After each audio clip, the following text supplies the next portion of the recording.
ശ്രമിച്ച ഒരുപാട് അതിനുവേണ്ടി കഷ്ടപ്പെട്ട ഒരുപാട് ഞങ്ങളോട് സപ്പോർട്ട് ചെയ്ത ശ്രീ സോഹൻ സാറിനോട് ഈ അവസരത്തിൽ അതിൻ്റെ സ്നേഹവും നന്ദിയും പ്രകടിപ്പിക്കാൻ ഞാൻ ഈ അവസരം ഉപയോഗിക്കുകയാണ്. എനിക്ക് നൽകിയ അവസരം പോലെ തന്നെ ഒരുപാട് മികച്ച കലാകാരന്മാർക്ക് ഏരീസ് ഗ്രൂപ്പ് അവസരങ്ങൾ നൽകിയിട്ടുണ്ട്. നമ്മളിപ്പോൾ കണ്ടുകൊണ്ടിരിക്കുകയാണ്. അദ്ദേഹം നേരത്തെ പറഞ്ഞ പോലെ തന്നെ ഒരു മികച്ച കലാഹൃദയമുള്ള ഒരാൾക്ക് മാത്രമേ ഇത്തരം കലാകാരന്മാരെ കണ്ടെത്താനും പ്രോത്സാഹിപ്പിക്കാനും കഴിയുകയുള്ളൂ എന്ന് തന്നെയാണ് സത്യം. അത് സോഹൻ സാറിൻ്റെ മനസ്സിലെ കലാഹൃദയം കൊണ്ട് മാത്രമാണ് ഇത്തരം കലാകാരന്മാരെ കണ്ടെടുക്കാനും അവരെ ഉയർത്തിക്കൊണ്ടുവരാനും സാധിക്കുന്നത്. ഇവിടെ ഓഫീസിൽ ജോലി ചെയ്യുന്ന ഏരീസ് ഗ്രൂപ്പിൻ്റെ ഓഫീസിൽ ജോലി ചെയ്യുന്ന ഒരുപാട് കലാകാരന്മാരെ എനിക്കറിയാം. ഈ സിനിമയുമായി ബന്ധപ്പെട്ട് ഓരോ സിനിമയുടെ ഓരോ രംഗത്തും അത് ടെക്നിക്കലായാലും അഭിനയ രംഗത്തായാലും ഓരോരുത്തരും അവരുടേതായ കോൺട്രിബ്യൂഷൻ നൽകാറുണ്ട്. അത്തരം കലാകാരന്മാരെ കണ്ടുപിടിച്ച് അവരെ സ്വന്തം ടീമിലേക്ക് കൊണ്ടുവരുന്നതിൽ സോഹൻ സാർ കാണിക്കുന്ന ഒരു താല്പര്യം ഒരുപാട് അപ്രീഷിയേറ്റ് ചെയ്യപ്പെടേണ്ടതാണ്. തീർച്ചയായിട്ടും പൊതുവെ മികച്ച കലാകാരന്മാർ സാറിനെ തേടി ഇങ്ങോട്ട് വരുന്നു, അല്ലെങ്കിൽ സാറിൻ്റെ അടുത്തെത്തുന്ന ഓരോരുത്തരും കലാകാരന്മാരായി മാറുന്നു എന്നാണ് എനിക്ക് തോന്നിയ ഒരു അനുഭവം എന്ന് പറയുന്നത്. കാരണം ഇതുപോലെ തന്നെ ഇനിയും ഒരുപാട് മികച്ച സിനിമകൾ ഏരീസ് ഗ്രൂപ്പിൽ നിന്നുണ്ടാവട്ടെ, അതിനുള്ള അവസരങ്ങൾ നൽകാൻ സാറിനും സാറിൻ്റെ കുടുംബത്തിനും സാധിക്കട്ടെ, ഏരീസ് ഗ്രൂപ്പിനും സാധിക്കട്ടെ.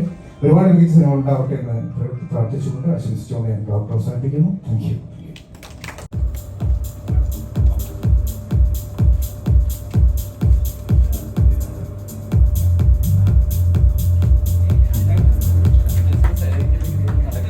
Thank you, Padma Kumar sir, Sohan sir and Abni ma'am. Sohan സാറായിട്ട് ഞാൻ ആദ്യമായിട്ട് ബിസിനസ് ചെയ്തത് ഡൗൺ 999 ആണ്. അന്ന് മുതൽ ചെയ്യുന്ന എല്ലാ സിനിമകളും ഞാനുമായിട്ട് ബന്ധപ്പെട്ട് അതിൻ്റെ ഓഡിയോ അല്ലെങ്കിൽ വീഡിയോ മുതൽ OTT വരേക്കും നമ്മൾ ചെയ്യുന്നുണ്ട്. ഇതും അതൊരു വലിയ വിജയമായി തീരട്ടെ എന്ന് ആശംസിച്ചുകൊണ്ട് നിർത്തുന്നു. എല്ലാവർക്കും നമസ്കാരം. ഇവിടെ എല്ലാവരും പറഞ്ഞതുപോലെ ഏരീസ് ഗ്രൂപ്പുമായിട്ടോ അല്ലെങ്കിൽ സോഹൻ സാറുമായിട്ടുള്ള ബന്ധം തുടങ്ങുന്നത് ഡൗൺ 999 ആണ്. ഡൗൺ 999 വേണ്ടിയിട്ടാണ് എന്നെ ആദ്യമായിട്ട് ഏരീസ് ഗ്രൂപ്പിൽ നിന്ന് എനിക്കൊരു കോൾ വരുന്നത്. അന്ന് തുടങ്ങിയ സിനിമയുടെ ഭാഗമായിരുന്നില്ല, ഭാഗമാവാൻ പറ്റിയില്ല. പക്ഷെ അത് കഴിഞ്ഞിട്ട് ജലത്തിൻ്റെ ഭാഗമായി, അത് പ്രതീക്ഷിക്കാതെ പപ്പേട്ടൻ പറഞ്ഞതുപോലെ അവസാനം അത് ഏരീസിലേക്ക് വരുന്നതാണ്. അന്ന് തുടങ്ങിയൊരു ബന്ധമാണ്, ശരിക്കും കുടുംബത്തിൻ്റെ ഭാഗമാണ്. അതിനുശേഷം പ്രൊഡ്യൂസ് ചെയ്ത ബിച്ചേട്ടൻ ഡയറക്റ്റ് ചെയ്ത പടത്തിൻ്റെ പൂജയിലും പ്രിയങ്ക വരണം എന്ന് പറഞ്ഞ് അഭിനയ ചേച്ചി അന്ന് എന്നെ വിളിച്ചുകൊണ്ട് പോയി. അതിനുശേഷം ഇപ്പോൾ ഈ പടം വരുമ്പോൾ ബിച്ചേട്ടൻ എൻ്റെ അടുത്ത് വിളിച്ചിട്ട് ഞങ്ങളുടെ ഒരു പടമാണ്, പ്രിയങ്ക ഒന്ന് കഥ കേൾക്കണമെന്ന് പറഞ്ഞു. ഞാൻ ദുബായിലുണ്ടായിരുന്നു. സോഹൻ സാറിൻ്റെ വീട്ടിൽ പോയി. സാർ എന്നെ ആ വീഡിയോ മുഴുവൻ, സാർ നേരത്തെ പറഞ്ഞ് അരുൺ ചെയ്തിരുന്ന ആ ഷോർട്ട് ഫിലിം എന്നെ കാണിച്ചു. വളരെ ഇൻട്രസ്റ്റിംഗ് ആയിരുന്നു. ഒരു നല്ലൊരു ത്രെഡ് വളരെ കുറച്ച് സമയം കൊണ്ട് വളരെ മനോഹരമായിട്ട് ചെയ്തു വെച്ചു. അപ്പോൾ എന്നോട് പറഞ്ഞൊരൊറ്റ കാര്യമാണ്, കുറച്ച് പുതിയ ചെറുപ്പക്കാരാണ്, അത് സിനിമയെ ഭയങ്കര ഇഷ്ടപ്പെടുന്ന ഒരു കൂട്ടം ആൾക്കാർ, ഇതൊരു കുഞ്ഞു സിനിമയാണ്, പക്ഷേ അത് സപ്പോർട്ട് ചെയ്ത് നല്ല രീതിയിൽ കൊണ്ടുവരാൻ ഞാൻ ആഗ്രഹിക്കുന്നു. കാര്യം അവരെ സംബന്ധിച്ചിടത്തോളം ഈ ഒരു കൂട്ടം ചെറുപ്പക്കാർക്ക് ഇത്തരത്തിലുള്ള ഒരു സിനിമ പുറത്തുനിന്ന് ഒരുപാട് പേർക്ക് അത് സിനിമയിലേക്കുള്ളൊരു വലിയ അവസരമായിരിക്കും, അവർക്ക് വേണ്ടിയിട്ടുള്ളൊരു വലിയ വാതിലായിരിക്കും തുറക്കുന്നതെന്ന് പറഞ്ഞു. അപ്പോൾ എനിക്ക് കഥ ഇഷ്ടമായിരുന്നു, കഥാപാത്രം ഇഷ്ടമായിരുന്നു. ഞാനും അതിൻ്റെ ഭാഗമായിട്ട്, ആ യാത്രയുടെ ഭാഗമായിട്ട് തുടങ്ങിയത് അവിടെ നിന്നാണ്. ഒരുപാട് സന്തോഷം. അതിൻ്റെ ഡയറക്ടറെ പറ്റി പറയണം. തീർച്ചയായിട്ടും അരുൺ സിനിമയുമായിട്ട് ബന്ധമുള്ള ഒരാളല്ല, അദ്ദേഹം ഒരു MRI ടെക്നീഷ്യൻ അല്ലേ സാർ, ഖത്തറിൽ അദ്ദേഹം വർക്ക് ചെയ്യുന്ന ഒരു MRI ടെക്നീഷ്യനാണ്. അദ്ദേഹം നല്ലൊരു മ്യൂസീഷ്യനാണ്. നിങ്ങളുടെ പാട്ടുകളൊക്കെ കേട്ടപ്പോൾ എനിക്ക് ഏറ്റവും ഇഷ്ടപ്പെട്ടത് അതിൽ പെട്ടെന്ന് തന്നെ അരുൺ ഇങ്ങനെ പാട്ടുകളൊക്കെ ചെയ്യും, എല്ലാം ചെയ്യും കേട്ടോ, എഡിറ്റിംഗ് ചെയ്യും, എല്ലാം വളരെയധികം ഇൻട്രസ്റ്റോടു കൂടി ചെയ്യുന്ന ഒരാൾ. അപ്പോൾ ഞാൻ വിചാരിച്ചു ഇത്രയും ഭയങ്കര പാഷനേറ്റ് ആയിട്ടുള്ള ഒരു വ്യക്തി, അപ്പോൾ ആ ഒരു യാത്രയുടെ കൂടിയ ഒരാളാണ് ഞാൻ.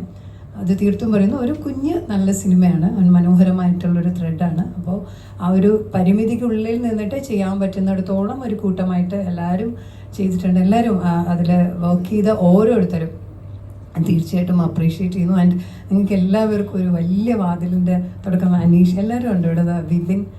വിയാൻ, എനിക്ക് വിപിൻ്റെ അറിയില്ല കേട്ടോ, പിന്നീടാണത് വിയാനായത്. കാര്യം ജലം തൊട്ടുള്ളൊരു ബന്ധമാണ്. പിന്നെ എടുത്തു പറയേണ്ടത് പപ്പേട്ടനാണ്. കുറേ നാളിന് ശേഷമാണ് കേട്ടോ പപ്പേട്ടനെ കാണുന്നത്. ഈ വേദി ഇവിടെ വന്ന് നിൽക്കുമ്പോൾ എനിക്ക് ഓർമ്മ വന്നത് ഇതുപോലെ IMA ഹാളിലാണെന്ന് തോന്നുന്നു നമ്മൾ ജലത്തിൻ്റെ ഒരു ഓഡിയോ റിലീസ് നടത്തിയതാണ്. എൻ്റെ കരിയറിൽ എനിക്ക് ഒരുപാട് ഇഷ്ടപ്പെട്ട കഥാപാത്രങ്ങൾ ഞാൻ എപ്പോഴും ചേർത്ത് വയ്ക്കുന്ന ഒരു കഥാപാത്രമാണ് ജലത്തിലെ സീതാലക്ഷ്മി എന്ന് പറയുന്നത്. അപ്പോൾ അത്തരത്തിലുള്ളൊരു സിനിമ, അപ്പോൾ എനിക്ക് പപ്പേട്ടനാണെങ്കിലും സോഹൻ സാറാണെങ്കിലും ഒക്കെ എൻ്റെ കരിയറിൻ്റെ ഈ യാത്രയിൽ എനിക്കൊരിക്കലും ഞാനിങ്ങനെ വളരെ സന്തോഷത്തോടു കൂടി ചേർന്ന് നിൽക്കുന്ന വ്യക്തികളാണ്. അപ്പോൾ ഇങ്ങനെ ഒരു വേദിയിൽ നിൽക്കാൻ പറ്റുന്നതിൽ ഒരുപാട് സന്തോഷം. സിബി സാർ, ഒരുപാട് സന്തോഷം. ഈ വേദിയിലേക്ക് അങ്ങയുടെ ഒരു പ്രസൻസ് എന്ന് പറയുന്നത് തീർച്ചയായിട്ടും വളരെ വളരെ വലുതാണ്. എന്നിവിടെ നിൽക്കാൻ കഴിഞ്ഞാൽ ഒരുപാട് സന്തോഷം. മീഡിയ, നിങ്ങൾക്ക് എല്ലാവർക്കും ഒരുപാട് നന്ദിയുണ്ട്. ഇത്തരത്തിൽ ഞങ്ങളുടെ ഇങ്ങനെ ഒരു പടത്തിനെ സപ്പോർട്ട് ചെയ്യുന്നതിന് തുടർന്നും നിങ്ങളുടെ എല്ലാവരുടെയും സപ്പോർട്ട് ഉണ്ടാവണം. ഈ ഒരു കുഞ്ഞു ചിത്രത്തിനെ വിജയിപ്പിക്കണം. അത് തീർച്ചയായിട്ടും ഒരു കൂട്ടം ചെറുപ്പക്കാരുടെ സിനിമയോടുള്ള ഒരു ഭയങ്കര ഒരു അഭിനിവേശമാണ്. അത്തരത്തിലുള്ള സപ്പോർട്ടിന് ഒരുപാട് നന്ദി. നമസ്കാരം. അഭിൻജിജി, സ്നേഹം മാത്രം. Thank you. വേദിയിലും സദസ്സിലും ഇരിക്കുന്ന വിശിഷ്ട വ്യക്തികളെ, എൻ്റെ പ്രിയപ്പെട്ട കൂട്ടുകാരെ, എല്ലാവർക്കും ഒരു വെരി ഗുഡ് ഈവനിങ്. പ്രിയങ്ക നേരത്തെ പറഞ്ഞ പോലെ വിപിനിൽ നിന്ന് വിയാനിലേക്കുള്ളൊരു ദൂരമാണ് ഇന്നിപ്പോൾ ഇവിടെ കാണാൻ സാധിക്കുന്നത്. പാലക്കാട് നിന്നുള്ള ഒരു ഉൾപ്രദേശത്തെ സിനിമ സ്വപ്നം കണ്ടു നിന്ന എന്നെ 12ഓളം സിനിമ ചെയ്യാൻ സഹായിച്ചിട്ടുള്ള, അല്ലെങ്കിൽ അതിലേക്ക് പ്രാപ്തനാക്കിയിട്ടുള്ളത്, അതിൽ ദൈവം കഴിഞ്ഞാൽ അടുത്ത എനിക്ക് ഏറ്റവും കൂടുതൽ കടപ്പാടുള്ളത് ഈ സിനിമയുടെ പ്രൊജക്ട് ഡിസൈനറും എൻ്റെ മെൻറ്ററുമായിട്ടുള്ള സോഹൻ റോയ് സാറോടാണ്. അദ്ദേഹമില്ലെങ്കിൽ ഞാനില്ല. അതിനോടൊപ്പം സാർ നേരത്തെ പറഞ്ഞ പോലെ ഞാൻ ഏരീസ് ഗ്രൂപ്പിലൊരു എംപ്ലോയി കൂടിയാണ്. നിങ്ങൾക്കറിയാം, പല വലിയ നടന്മാരും പല ഇൻ്റർവ്യൂസിലും പറയുന്നത് കേട്ടിട്ടുണ്ട്, ഒരു സിനിമ ചെയ്യാൻ വേണ്ടി ഞാൻ എൻ്റെ ജോലി എനിക്ക് നഷ്ടപ്പെടുത്തേണ്ടി വന്നു എന്ന് കേട്ടിട്ടുണ്ട്. പക്ഷേ എനിക്കിതുവരെ എൻ്റെ ജോലി എനിക്ക് നഷ്ടപ്പെടുത്തേണ്ടി വന്നിട്ടില്ല. എനിക്ക് എൻ്റെ ജോലിയും സിനിമയും പാരലായിട്ട് കൊണ്ടുപോകാൻ ഉള്ളൊരു അറ്റ്മോസ്ഫിയർ തന്നിട്ടുള്ളത് ഏരീസ് ഗ്രൂപ്പും ഇവിടുത്തെ എൻ്റെ ഏരീസ് ഫാമിലിയാണ്. അവരോടുള്ള നന്ദിയും ഞാൻ ഈ വേദിയിൽ അറിയിക്കുകയാണ്. അതുപോലെ ഈ സിനിമയിലേക്കും എത്തിച്ചേർന്നത് എൻ്റെ ഒരു തമിഴ് സിനിമ ചെയ്തതിന് ശേഷമാണ്. സാറ് തന്നെയാണ് ഈ സിനിമയിൽ എനിക്കൊരു ചാൻസ് തന്നത്. പിന്നെ പത്മകുമാർ സാർ എൻ്റെ മുന്നിലിരിക്കുന്നുണ്ട്.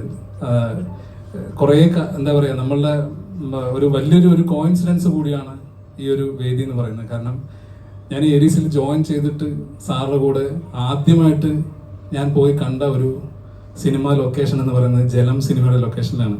അന്ന് പ്രിയങ്കനെയൊക്കെ കണ്ടിട്ട് ഭയങ്കര വണ്ടറായിട്ട് ഇങ്ങനെ നിൽക്കുന്നുണ്ട്. ഓ, പ്രിയങ്ക എന്നറിയാം. കാരണം നമുക്ക് വെയിൽ മൂവിയിൽ ആ പാട്ടൊക്കെയാണ് കണ്ടപ്പോൾ നമ്മുടെ മനസ്സിൽ കൂടെ അങ്ങനെ പാസ് ചെയ്ത്, ആ പ്രിയങ്കയോടൊപ്പം ഒരു സിനിമയിൽ അഭിനയിക്കാൻ സാധിക്കുക എന്ന് പറയുന്നത് എൻ്റെ ഒരു വളർച്ചയായിട്ട് തന്നെയാണ് ഞാൻ കാണുന്നത്. അത് ഭയങ്കര പ്രൗഡായിട്ട് തന്നെ ഞാനിത് പറയാൻ ആഗ്രഹിക്കുന്നു.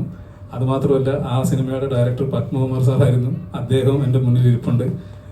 പിന്നെ അതിലുപരി അദ്ദേഹം എനിക്ക് തന്നിട്ടുള്ള വലിയൊരു ചാൻസ് ഉണ്ട്. മാമാങ്കം പോലുള്ളൊരു വലിയ സിനിമയിൽ എന്നെ വിളിച്ച്, നീ ഈ സിനിമയിൽ നിനക്കൊരു ചെറിയൊരു സാധനം ഉണ്ടെന്നാണ് പറഞ്ഞത്. പക്ഷെ ആ തന്നതിലെ മമ്മൂക്കയുടെ മടിയിൽ കിടക്കുന്ന ഒറ്റ രംഗമാണ് പിന്നീടുള്ള എൻ്റെ സിനിമകളിലേക്ക് എനിക്കൊരു എന്താ പറയുക, ഒരു ചൂണ്ട കൊടുത്തായി മാറിയത്. അതിനൊരു താങ്ക്സ് സാർ, അത് ഓപ്പണായിട്ട് ഞാൻ പറയുന്നു.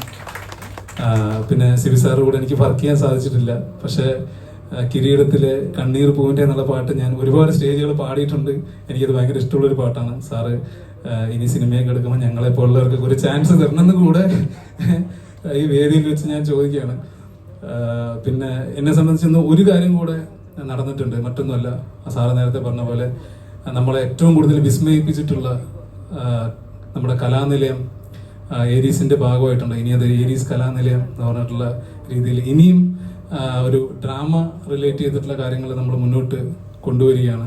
അതിനും ഈ പറഞ്ഞതുപോലെ ഞാൻ എന്ത് ചെയ്യുന്നു എന്ന് ആക്ടേഴ്സിനോട് ചോദിക്കുമ്പോൾ പറയും, ഞാനൊന്നും ചെയ്യുന്നില്ല, ഞാൻ അഭിനയിക്കാൻ നടക്കുന്നു എന്ന് പറയുന്നതല്ലാതെ പാരലലി നമ്മുടെ ഏറ്റവും വിലപ്പെട്ട നമ്മുടെ സമയം നഷ്ടപ്പെടുത്താതെ സിനിമയും ഡ്രാമയും നമ്മുടെ എന്തൊക്കെ ആഗ്രഹങ്ങളുണ്ടോ അത് വളരെ ചുരുങ്ങിയ സമയത്തിനകത്ത് നമ്മളത് അച്ചീവ് ചെയ്യാൻ മാക്സിമം ശ്രമിക്കണം എന്നുകൂടെ ഒരു സിമ്പലാണ് ഈ ഏരീസ് കലാനിലയത്തിലൂടെ നമ്മൾ മുന്നോട്ട് വയ്ക്കുന്നത്. അപ്പോൾ അതിൻ്റെയും ഭാഗമായതിൽ ഒരുപാട് സന്തോഷമുണ്ട്. ഇനി ഇതുപോലെ ഏരീസിൻ്റെ ഒരുപാട് പടങ്ങളും അതുപോലെ ഓരോ വർഷങ്ങളും, ഇപ്പോൾ അഭിനയ ചേച്ചി പറയുന്ന പോലെ ഇതുപോലെ സാറിൻ്റെ മനസ്സിൽ എപ്പോഴും CSR മൂവി എന്നുള്ളത് മാത്രമാണ്. ഓരോ വർഷവും ഓരോരുത്തരെ ലോഞ്ച് ചെയ്തുകൊണ്ടിരിക്കുകയാണ്. അപ്പോൾ അഭിനയ ചേച്ചിയുടെ മനസ്സിൽ അങ്ങനെയല്ല, ഒരു വലിയൊരു സാധനം തന്നെ ബോംബ് പൊട്ടിക്കാനുണ്ട്. അത് ചിലപ്പോൾ അഭിനയ ചേച്ചി തന്നെ പൊട്ടിക്കും എന്നാണ് പ്രതീക്ഷിക്കുന്നത്. അപ്പോൾ ഒരുപാട് നല്ല സിനിമകൾ നമ്മുടെ ഭാഗത്തു നിന്നുണ്ടാവട്ടെ. നല്ല സിനിമകളെ രണ്ട് കൈയും നീട്ടി സ്വീകരിക്കുന്ന പ്രേക്ഷകരുടെ മുന്നിലാണ് ഞാൻ ഇരിക്കുന്നത്. അപ്പോൾ ഈ സിനിമയും നിങ്ങൾ 2 കൈ നീട്ടി സ്വീകരിക്കുമെന്നുള്ളതിൽ എനിക്ക് ഒരു എന്താ പറയുക പറയാനൊരു ബുദ്ധിമുട്ടുമില്ല. അപ്പോൾ എല്ലാവർക്കും ഒരു നല്ലൊരു സായാഹ്നം നേരുന്നു. ഇത് ഈ ഒരു സിനിമയും ഇതിൻ്റെ പിന്നിൽ പ്രവർത്തിച്ചിട്ട് എല്ലാവരും ഉണ്ട്. അവർക്ക് എല്ലാവർക്കും wish you all the best. Thank you so much. Thank you.